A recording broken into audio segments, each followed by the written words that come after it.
நேயர்கள் அனைவருக்கும் இனிய காலை வணக்கம். நான் ஸ்ரீவர்மா மருத்துவமனையிலிருந்து மருத்துவர் ஜெயரூபா. இந்த நாள் இனிய நாளாக அமைய என்னுடைய மனமார்ந்த வாழ்த்துக்களும் பிரார்த்தனைகளும். அறிவோம் ஆரோக்கியம் நிகழ்ச்சியில இன்றைக்கு உங்களுடைய ஆரோக்கியத்தை மேம்படுத்துறதுக்கு பித்தத்தை குறைக்கக்கூடிய ஒரு கஷாயம் எப்படி செய்யுது அப்படிங்கிறத பார்க்க இருக்கிறோம். ஸோ முதல்ல பித்தம் அதிகரிச்சா என்னென்ன அறிகுறிகள்லாம் இருக்கும் அப்படிங்கிறத நம்ம தெரிஞ்சுக்கிட்டு இந்த பித்த கஷாயம் எப்படி தயாரிக்கிறதுன்னு நம்ம பார்க்கலாம். ஸோ வாத பித்த கஃபம் இந்த 3 விஷயமுமே நிறைய பேருக்கு வாதம் அதிகரிக்கிறதோ, பித்தம் அதிகரிக்கிறதோ, கஃபம் அதிகரிக்கிறதோ எப்படி நம்ம தெரிஞ்சுக்கிறது அப்படிங்கிற ஒரு கேள்வி இருக்கும். ஸோ ஈவன் நம்ம பாட்டிமார்கள்லாம் சொல்கிறத நம்ம கேள்விப்பட்டிருக்கோம். உடம்பு ரொம்ப சூடாயிருச்சு அப்படின்னா பித்தம் அதிகரிச்சிருக்கு அப்படின்னு சொல்லுவாங்க. அதே மாதிரி நிறைய எண்ணங்களில் ஒரு அதீத நிலை இருக்குது, சரியான தூக்கம் இல்லாத நிலை இருக்குது, நிறைய கோபம் வருது, சின்ன சின்ன விஷயத்துக்கெல்லாம் படபடப்பாகும்போது உங்களுக்கு பித்தம் அதிகரிச்சிருக்கு அப்படிங்கிறத வீட்டில் இருக்கக்கூடிய பாட்டிமார்கள் சொல்கிறத நம்ம கேட்டிருக்கோம். ஸோ பித்தம் அப்படிங்கிறது அதிகரிக்கும் பொழுது உடல் அளவிலையும் மனதளவிலையும் நிறைய அறிகுறிகளை உண்டாக்கும். முதல் விஷயம் நமக்கு செரிமான கோளாறுகளை உண்டு பண்ணும். ஏன்னா நம்ம பித்தம் ஆரோக்கியமாக இருக்குது, நார்மலான ஒரு பேலன்ஸ்டான கண்டிஷனில் இருக்குது அப்படின்னா நம்மளுடைய செரிமானம் ஆரோக்கியமாக இருக்கும். ஸோ பித்தம் அதிகரிச்சிருக்கும் அப்படின்னா நமக்கு அசிடிட்டி சம்பந்தமான பிரச்சனைகளோ அஜீரண கோளாறுகளோ இருக்கலாம். ஸோ கூடவே நமக்கு வயிற்றுப்பகுதியில் எப்போவுமே ஒரு அசௌகரியம் இருக்கும். ஸோ இது பித்தம் அதிகரிச்சிருக்கிறதுக்கான அறிகுறிகள். கூடவே அடிக்கடி டயரியா போகிறதோ இல்லை இரிட்டபிள் பவல் சிண்ட்ரோம் மாதிரியான பிரச்சனைகளோ இருக்குது அப்படின்னா அதுவும் பித்தம் அதிகரித்த நிலையோட ஒரு அறிகுறி தான். இது மட்டும் இல்லாமல் தோல் சம்பந்தமான பிரச்சனைகளும் உருவாகும். முக்கியமாக தோலில் ஒரு ஹீட்னஸ் உருவாகிறது. ஸோ ஒரு சூடு பரவுற மாதிரியான ஒரு நிலை. இதனை தொடர்ந்து ஸ்கின்ல ரேஷஸ் மாதிரியான அலர்ஜிஸ் உருவாகிறது. இதுவும் பித்தம் அதிகரித்ததோட ஒரு நிலை தான்.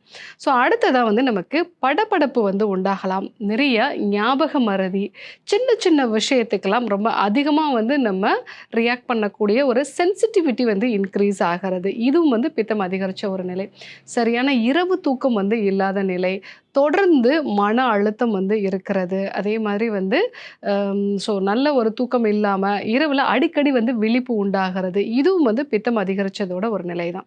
ஸோ அடுத்ததாக நமக்கு உடம்போட இம்யூன் சிஸ்டம் ரொம்ப லோவாகிறது. ஸோ இதுவும் பித்தம் அதிகரித்ததோட ஒரு நிலை தான். ஸோ ரொம்ப காமனாக சொல்லணும் அப்படின்னா பாடி ஹீட் இன்க்ரீஸ் ஆகும், நல்ல தூக்கம் இருக்காது, ஸ்கின் சம்பந்தமான பிரச்சனைகள் இருக்கும், படபடப்போ அதே மாதிரி ஆன்சைட்டி மாதிரியான தொந்தரவுகள் இருக்குது அப்படின்னா பித்தம் அதிகரிச்சிருக்கு அப்படிங்கிற ஒரு நிலை தான். ஸோ இந்த மாதிரி நிலைகளில் நம்ம சாப்பிடக்கூடிய உணவுப் பொருட்கள் உடம்பை கொஞ்சம் குளிர்ச்சியாக வச்சுக்கொள்ளக்கூடிய உணவுப் பொருட்கள் நம்ம எடுத்துக்கணும். முக்கியமாக சீரகம், சோம்பு, வெந்தயம் இந்த மாதிரியான உணவுப் பொருட்களை நம்ம சேர்த்துக்கிறது நல்லது. அடுத்ததாக நல்ல இரவு தூக்கம் இருக்கிற மாதிரி நம்ம பார்த்துக்கணும். ஸோ லேட் நைட் தூங்குறது, அந்த நைட்டில் நிறைய ஒருவேளை நம்ம சோஷியல் மீடியா பார்க்குறோம், ரொம்ப ஆக்டிவான சில விஷயங்களை அந்த டைமில் செய்கிறது. ஸோ அந்த சோஷியல் மீடியா அடிக்கடி நமக்கு ஒரு அலர்ட் கொடுக்கும் பொழுது நம்ம மைண்ட் எப்போவுமே அலர்ட்டாக இருக்கும். ஸோ இந்த மாதிரி ஒரு நிலை இருக்குது அப்படின்னா பித்தம் அதிகரிக்கக்கூடிய ஒரு வாய்ப்புகள் இருக்குது. ஸோ அடுத்ததாக நம்மளுடைய எண்ண ஓட்டங்கள். ஸோ ரொம்ப சென்சிட்டிவாக சின்ன சின்ன விஷயங்களுக்கு எல்லாமே நம்ம பதட்டப்படக்கூடிய ஒரு நிலையோ இல்லை தொடர் எண்ண ஓட்டங்கள் இருக்குது அப்படின்னா அதுவும் பித்தம் அதிகரிக்கிறதுக்கான ஒரு நிலை. ஸோ அந்த மாதிரியான விஷயங்களை குறைக்கிறதுக்கான பிராணாயாம பயிற்சிகள், தியான பயிற்சிகள் இது எல்லாத்தையுமே நம்ம ஃபாலோ பண்ணுறது நல்லது. கூடவே எண்ணெய் தேய்ச்சி குளிக்கிறத வழக்கப்படுத்திக்கிறது நல்லது. ஸோ வாரத்தில் 2 நாள், பெண்களாக இருக்கக்கூடிய பட்சத்தில் செவ்வாய், வெள்ளி இந்த 2 கிழமைகளையும், ஆண்களாக இருக்கக்கூடிய பட்சத்தில் புதன், சனி இந்த நாட்களில் நம்ம எண்ணெய் தேய்ச்சி குளிக்கிற ஒரு வழக்கத்தை உண்டாக்கிட்டோம் அப்படின்னா பித்தத்தை ரொம்ப அழகாக குறைக்கலாம். ஸோ கூடவே இந்த பித்தத்தை குறைக்கிறதுக்கான கஷாயமும் வாரத்தில் ஒரு 2 நாள் 3 நாள் நம்ம எடுத்துக்கலாம். ஸோ இந்த பித்த கஷாயம் செய்கிறதுக்கு தேவையான பொருட்கள் என்னங்கிறத பார்க்கலாம். ஸோ இது கீழா நெல்லி, கரிசாலை, சீந்தில், அது கூட கடுக்காய், நெல்லிக்காய், சுக்கு, நீர்முள்ளி. ஸோ இந்த ஒரு மூலிகைகள்லாம் சேர்ந்து நம்ம கஷாயமாக எடுத்துக்கலாம். ஸோ கரிசாலை, கீழா நெல்லி, சீந்தில் இது எல்லாமே நம்ம கல்லீரலை பாதுகாக்கக்கூடிய ஒரு தன்மை இருக்கும். அதே சமயத்தில் நம்ம உடம்புல இருக்கக்கூடிய அதிகப்படியான ஹீட்டையும் குறைக்கும். கல்லீரல் எப்பெல்லாம் சூடாகுதோ அப்போ எல்லாமே நமக்கு உடம்புல பித்தம் அதிகரிக்கும். பித்த நீர் அதிகரித்து மஞ்சள் காமாலை மாதிரியான பிரச்சனைகளோ, கண்கள் சிவத்தல் இந்த மாதிரியான நிலைகள் எல்லாமே கல்லீரல் பாதிப்பில் தான் தொடங்கும். ஸோ இந்த ஒரு 3 மூலிகைகளுமே நம்ம கல்லீரலை பாதுகாக்கக்கூடியது. அதே மாதிரி நெல்லிக்காய், கடுக்காய். ஸோ இந்த நெல்லிக்காய், கடுக்காய் அப்படிங்கிறது நெல்லிக்காய்க்கு பித்தத்தை குறைக்கிறது தான் முதல் ஒரு எஃபெக்டாக வந்து இருக்கும். ஸோ அதை தான் சித்தர்கள் வந்து அந்த பாடலை தொடங்கும் போதே நெல்லிக்காய்க்கு பித்தம் குறையும் அப்படிங்கிறத வந்து சொல்லியிருப்பாங்க. ஸோ நெல்லிக்காய் வந்து பித்தத்தை குறைக்கும். அதே மாதிரி கடுக்காயும் வந்து வாத பித்த கஃபம் மூன்றையுமே வந்து குறைக்கக்கூடியது. செரிமான மண்டலத்தையும் வந்து இது ஆரோக்கியமாக வச்சுருக்கும். சீரண சக்தியை இம்ப்ரூவ் பண்ணக்கூடியது. அது கூட வந்து சுக்கு சுக்கும் வந்து நமக்கு செரிமான சக்தியை வந்து இம்ப்ரூவ் பண்ணும். ஸோ பித்தத்தையும் வந்து குறைக்கக்கூடியது. நீர்முள்ளி வந்து உடம்போட வெப்பத்தை வந்து குறைக்கக்கூடியது. ஸோ நீர்முள்ளி வந்து ஒரு பெஸ்ட் டயூரிட்டிக்னு நம்ம சொல்லலாம். ஸோ பாடியில் இருக்கக்கூடிய அந்த தேவையில்லாத நீரை வந்து வெளியேற்றி உடம்போட வெப்பநிலையை வந்து குறைக்கக்கூடியது. அதனால் பித்தத்தையும் வந்து குறைக்கக்கூடிய தன்மை இருக்கும். ஸோ இந்த மூலிகைகள்லாம் சேர்ந்த பித்த சமனி கஷாயத்தை வந்து நம்ம செஞ்சு எடுத்துக்கும் பொழுது நம்ம உடம்புல இருக்கக்கூடிய பித்தம் வந்து நார்மலான ஒரு லெவலுக்கு வரும்.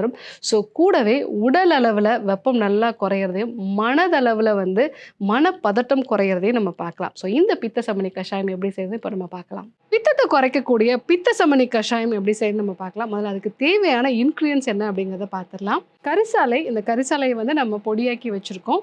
கீழா நெல்லி பொடி, சீந்தில், கடுக்காய், நெல்லி வற்றல், சுக்கு, நீர்முள்ளியோட சூர்ணம் அதாவது பொடி.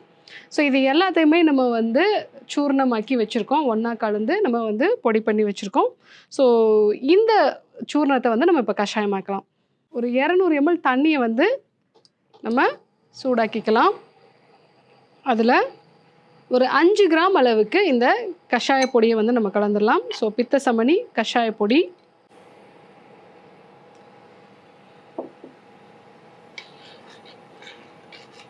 இந்த கஷாயம் நல்லா கொதிச்சு 4ல் 1 பாகமாக அதாவது ஒரு 50 ml அளவுக்கு குறுக வச்சு அதுக்கப்புறமா நம்ம வடிகட்டி இந்த கஷாயத்தை பயன்படுத்தலாம்.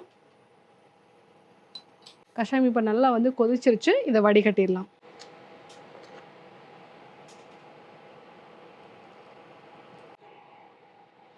ஸோ இந்த பித்த சமனி கஷாயத்தை வாரத்தில் 2லேருந்து 3 நாட்கள் வந்து நம்ம எடுத்துக்கலாம். ஸோ அந்த மாதிரி எடுத்துக்கும் போது உடம்புல இருக்கக்கூடிய அதிகப்படியான வெப்பம், அதே மாதிரி தோல் சம்பந்தமான பிரச்சனைகள், மன அழுத்தம் உண்டாகிறது, இந்த மாதிரி பித்தம் அதிகரிச்சதுனால வரக்கூடிய விளைவுகளை நம்ம வந்து குறைச்சிக்கலாம்.